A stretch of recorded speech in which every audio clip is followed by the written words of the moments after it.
সম্পন্ন হলো কল্পতরু উৎসব। ১লা জানুয়ারি বুধবার ২০২৫ কলকাতার যাদবপুর গড়ফা জলাধারস্থ কথামৃত উদ্যানে প্রতি বছরের মতো এবারও কলকাতা পৌর সংস্থার ১০৪ নম্বর ওয়ার্ডের পৌরপিতা ও বড় ১১র চেয়ারম্যান শ্রী তারকেশ্বর চক্রবর্তীর প্রধান পৃষ্ঠপোষকতায় বিভিন্ন মাঙ্গলিক অনুষ্ঠানের মাধ্যমেই সুসম্পন্ন হলো কল্পতরু উৎসব। উল্লেখ্য যে ১৮৮৬ সালের ১লা জানুয়ারি এই উৎসব শুরু হয়েছিল। এই দিন রামকৃষ্ণ পরমহংসদেবের অনুগামীরা ঠাকুর রামকৃষ্ণ পরমহংসদেবকে ঈশ্বরের অবতার বলে ঘোষণা করেছিলেন।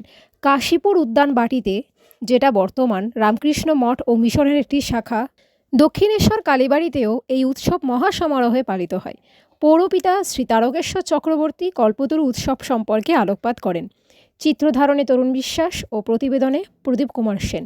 এইভাবেই বিভিন্ন সামাজিক অনুষ্ঠান দেখতেই ইউটিউব চ্যানেল @দ্য হিন্দু18 সাবস্ক্রাইব, কমেন্ট, শেয়ার, লাইক করে আগ্রহী করবেন।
আপনাদের সকলের অন্তরস্থ ঈশ্বরকে অত্যন্ত ভক্তিপূর্বক অভেদভাবে নমস্কার নমস্কার নমস্কার।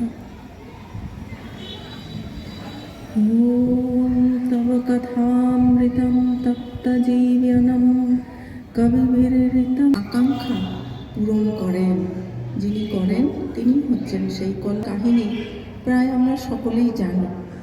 অমৃতের সন্ধানে সখী নাগের পেছন দিকটা ধরেছে, আর অসুররা অপেক্ষাকৃত স্থূল বুদ্ধি, তারা তো যাই হোক এই সমুদ্র মন্থন হলো, তাতে অনেক কিছু উঠেছিল। যে অসুখ হয়েছে, একটা গুরুতর অসুখ, সব ভুলে গেল।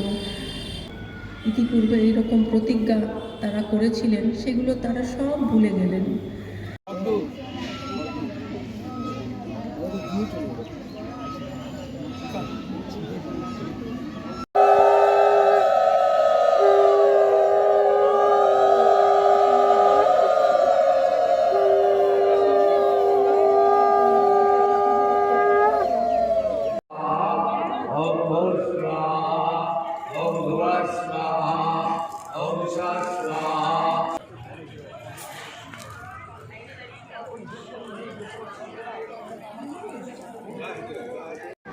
দিয়ে দিন না, আপনি দিয়ে দিন না,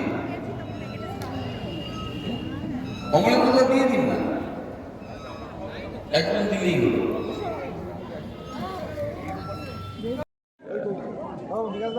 অনুষ্ঠান স্থলের আগে নামকরণ ছিল গড়ফা শিশু উদ্যান। তারপরে আমি কাউন্সিলর হওয়ার পর এখানে মাঝখানে কি জায়গা পাই, এখানে ঠাকুরের একটি মন্দির স্থাপিত হয় 2012 সালে। সেটা তখন টিনের একটা কোনোরকমভাবে করা হয়েছিল। পরবর্তীকালে 2018 সালে জয়রামবাটির আদলে এই মন্দিরটি তৈরি হয় এবং আমরা কল্পতরু উৎসব চালু করি। আজকে এই কল্পতরু উৎসব একেবারে মহিরূহে পরিণত হয়েছে। বহু মানুষ এখানে আসেন, অনেক প্রবীণ মানুষ যারা যেতে পারেন না কাশীপুর উদ্যান বাটিতে, তারা এখানে আসেন। 1886 সালের 1লা জানুয়ারি ঠাকুর কল্পতরু হয়েছিলেন। সেই উদ্দেশ্যেই এখানকার মানুষের এবং 104 নম্বর ওয়ার্ডে শুধু নয়, সারা পশ্চিমবাংলার মানুষের কল্যাণের স্বার্থে যাতে তাদের প্রত্যেকের কল্যাণ হয়, ভালো হয়, সেই কামনার্থে আমরা এই কল্পতরু উৎসব করি। 3টে থেকে 3:30-র সময় এই অঞ্চলের যত মানুষ আছেন তারা ঠাকুরের পাদস্পর্শে তারা তাদের নিবেদন করবেন এবং সন্ধ্যারতি দিয়ে আজকের এই অনুষ্ঠান শেষ। সকালবেলা পুজো হবে, হয়ে গেছে অলরেডি, তারপরে আমাদের যজ্ঞ হবে, অঞ্জলি হয়ে গেছে, ভোগ বিতরণ হবে এবং মাতাজি এসছেন দক্ষিণেশ্বর থেকে, ঠাকুরের উপর একটা শ্রুতি নাটক এক্ষুনি হবে। বিভিন্ন অনুষ্ঠানের মধ্যে দিয়ে আজকের এই দাদা মাতাজি কোন দক্ষিণেশ্বর কোন দক্ষিণেশ্বর আদ্যাপীঠ আশ্রমের মাতাজি এসছেন।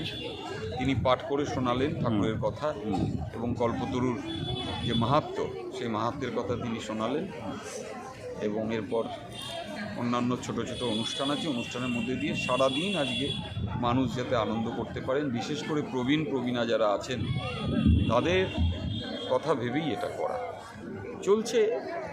শুধু এটুকুই আজকের দিনে এই কামনা করব যে সারা পৃথিবীর মানুষকে তুমি শান্তিতে রাখো এবং সকলকে ভালো রাখো, সকলের কল্যাণ হোক, ভালো হোক। কল্পতরুর দিনে ঠাকুরের কাছে এই প্রার্থনাই করব এবং অবশ্যই আমার 104 নম্বর ওয়ার্ডের সকল মানুষের কল্যাণ হোক, এটা তো কামনা করব। সাথে সাথে সারা বাংলা, সারা পৃথিবী, সারা ভারতবর্ষের মানুষ শান্তিতে থাকুক, ভালো থাকুক, এটাই কামনা করব। অনেক অনেক ধন্যবাদ দাদা। ধন্যবাদ। তা আমরা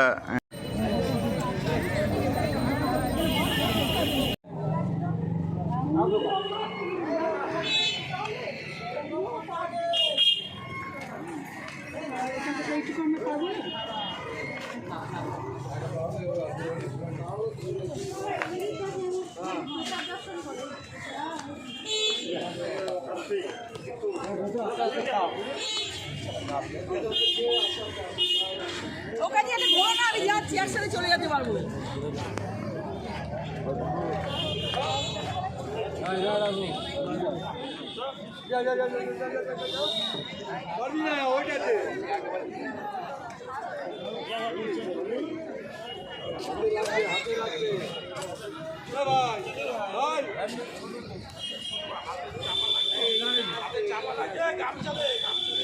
গামছা পাবে না, গামছা দিলে আমি কি ধরবো?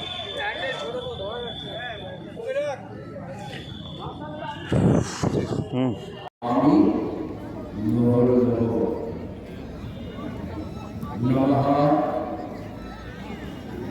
নৌকায় সহস্র মূর্তয়ে সহস্র প্রদক্ষি শির বাহবে সহস্রনাম্নে পুরুষায় সহস্রদে কোটি যুগ হারিণে নমঃ।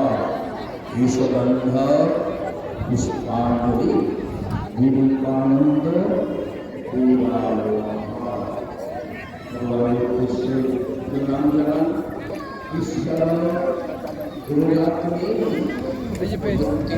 ধেনু, চন্দ্র ইত্যাদি। তার সঙ্গে অবশ্যই আরও কিছু উঠেছিল। সেগুলো কি? সেটা হচ্ছে হলাহল বিষ ও অমৃত। এগুলো ছাড়াও সেই মন্থনে উঠে এসেছিল আরও একটি আশ্চর্য জিনিস, আশ্চর্য বৃক্ষ, যার নাম হলো পারিজাত। পরবর্তীকালে স্বর্গের বর্ণনায় বারবার পুরাণে উল্লেখিত হয়েছে।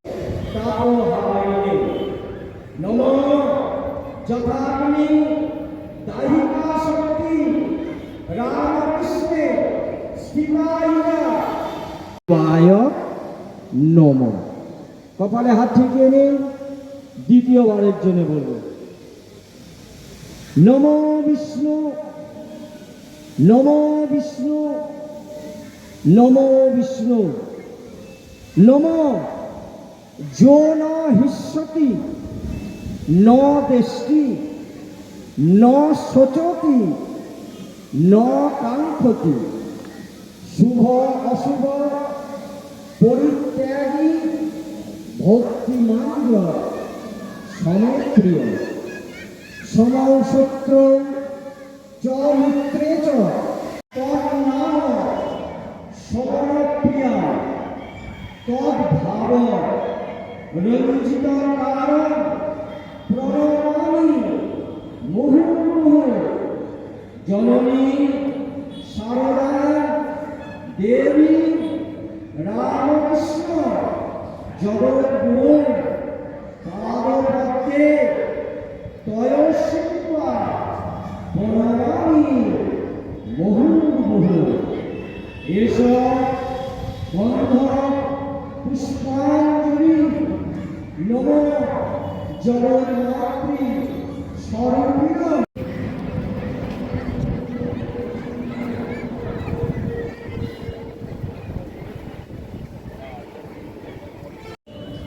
নম বিষ্ণু নম অপবিত্র পবিত্র সর্বা অবস্থান গত পিবা যৎশ্রয়ে পুণ্ডরী কাক্ষ সবাচ্য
শূন্য সংসার খরচ ছিল। এই বিলু একটু আগে বলছিল না 1000 টাকা, সেটাকে নামিয়ে মায়ের বাড়ি গিয়ে উঠেছি। বড় ছেলে এই বিলু, তুমি রোজগেরে হয়ে সংসারের হাল ধরতে পারতে।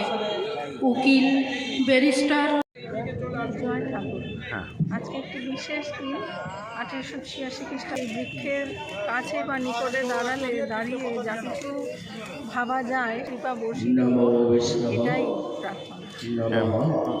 আরেকটু জিজ্ঞেস করব। পুণ্ডরীকাক্ষ্যাং হ্যাঁ, প্রণাম মাতাজি, প্রণাম প্রণাম। বীর্যং করবাবহি